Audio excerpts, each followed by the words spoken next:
Hai, welcome back. Gimana nih puasanya? Lancar? Atau udah batal beberapa kali?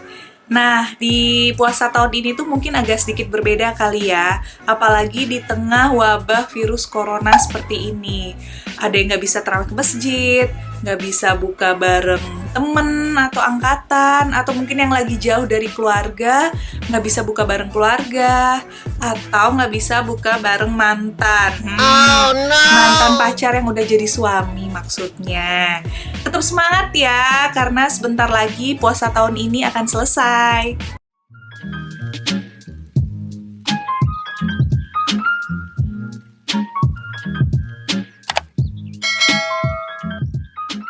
Buat aku pribadi, puasa tahun ini tuh juga sedikit berbeda.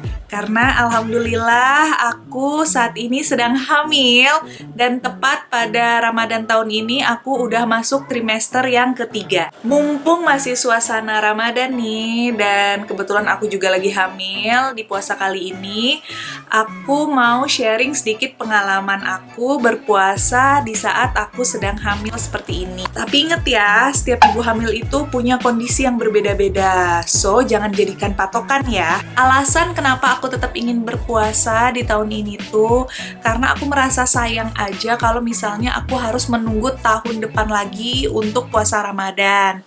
Selain itu, orang-orang di rumah aku ini kebetulan juga pada puasa.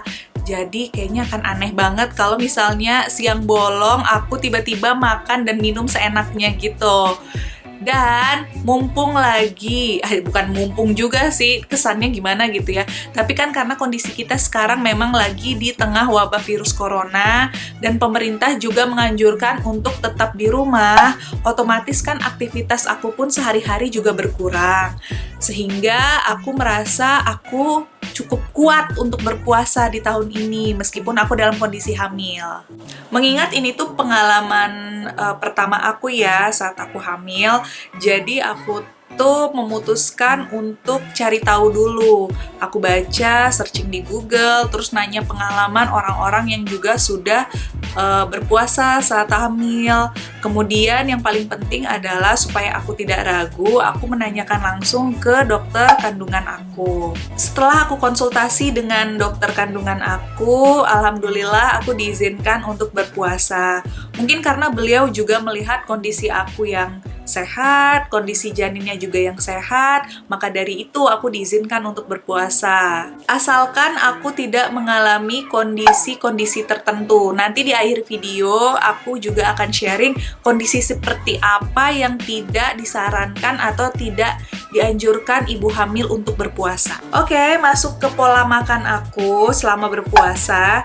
Sebelum berpuasa itu aku normalnya makan di pagi hari, itu sarapan, terus di siang hari, di sore hari, kemudian di malam hari. Nah, karena ini kondisinya puasa, pola makan aku pun ikut berubah.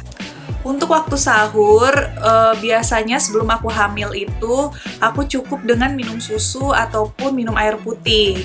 Tapi karena aku sekarang kondisinya sedang hamil, otomatis aku membutuhkan asupan yang lebih banyak. Sehingga pada waktu sahur itu, aku memulai dengan makan makanan berat. Kemudian setelah makan berat, aku lanjut dengan minum susu. Nah, di sini itu jangan lupa ya kalian untuk minum air putih. Kalau aku tuh biasanya supaya tahu berapa banyak aku minum dalam sehari, aku biasanya minum tuh dari botol. Jadi kalau untuk sahur, aku minimal banget aku harus bisa ngabisin satu botol ini. Satu botol ini tuh seliter ya, jadi 1000 ml ya. Jadi satu botol ini aku habiskan di waktu sahur itu minimal. Nah, setelah aku makan berat, minum susu, baru aku lanjut dengan minum vitamin yang seharusnya aku minum di pagi hari.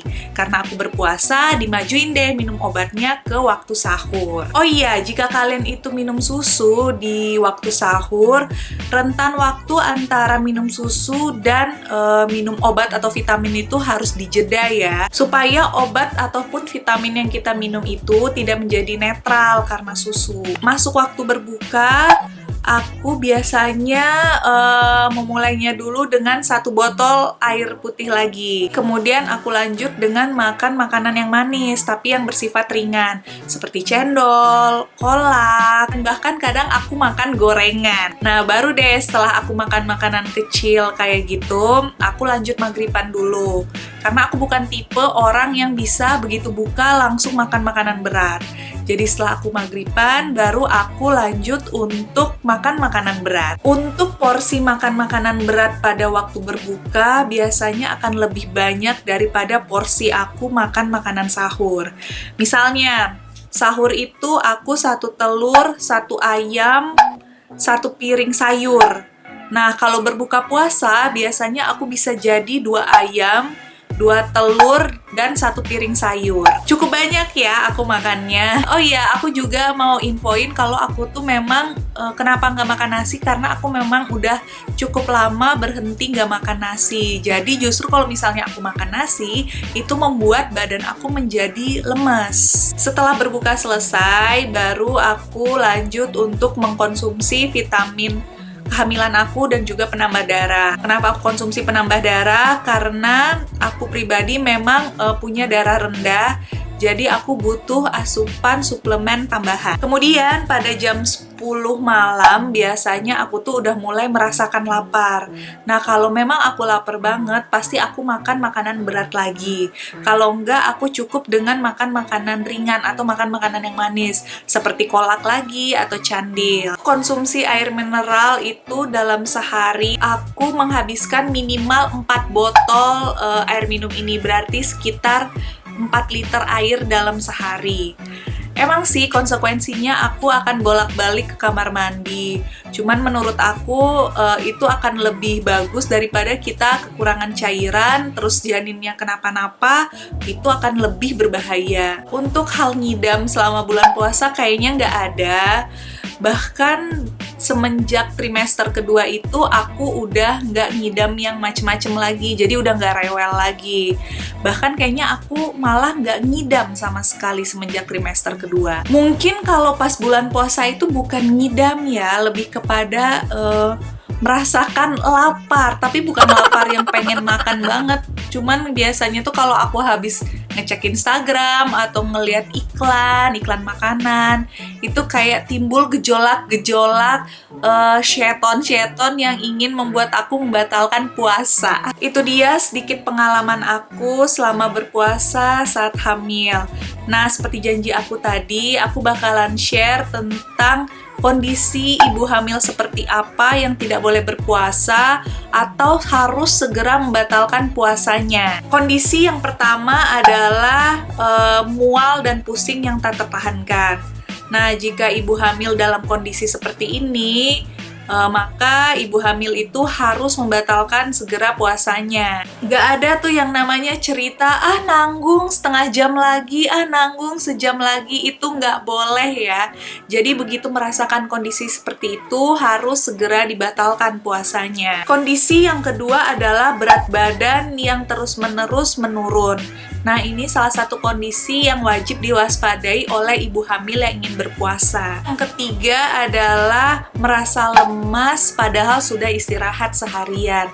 Nah, itu salah satu tanda bahwa ibu hamil juga tidak boleh berpuasa atau segera membatalkan puasanya. Yang keempat, yaitu dehidrasi. Nah, saat kondisi dehidrasi ini bisa dilihat pada waktu buang air kecil. Apabila saat buang air kecil itu berwarna kuning pekat dan mengeluarkan aroma yang tajam, itu menandakan ibu hamil sedang dehidrasi. Dan yang kelima adalah gerakan janin yang berkurang. Nah, mungkin untuk ibu hamil di trimester awal itu belum merasakan gerakan janin, tapi untuk ibu hamil yang di trimester 3 ataupun trimester 2 akhir, mereka akan mulai merasakan gerakan-gerakan janin. Kondisi tersebut harus diwaspadai. Oh iya, ibu hamil yang tidak berpuasa di bulan Ramadan bisa menggantinya dengan membayar fidyah ya. Jadi intinya ibu hamil itu boleh banget berpuasa selama tidak mengalami kondisi-kondisi seperti yang aku sebutin tadi. Dan untuk lebih pastinya kalian harus konsultasikan kepada dokter kandungan masing-masing. Apakah diizinkan untuk berpuasa atau tidak? Karena kondisi setiap ibu hamil itu berbeda-beda.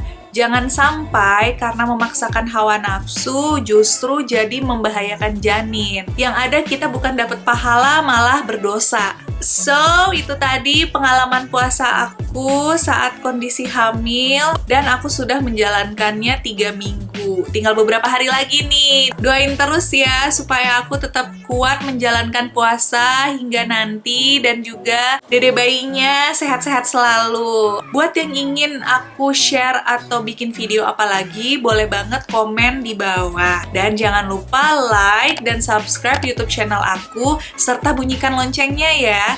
Karena bakalan ada video baru setiap minggunya. Terima kasih sudah menonton. Bye!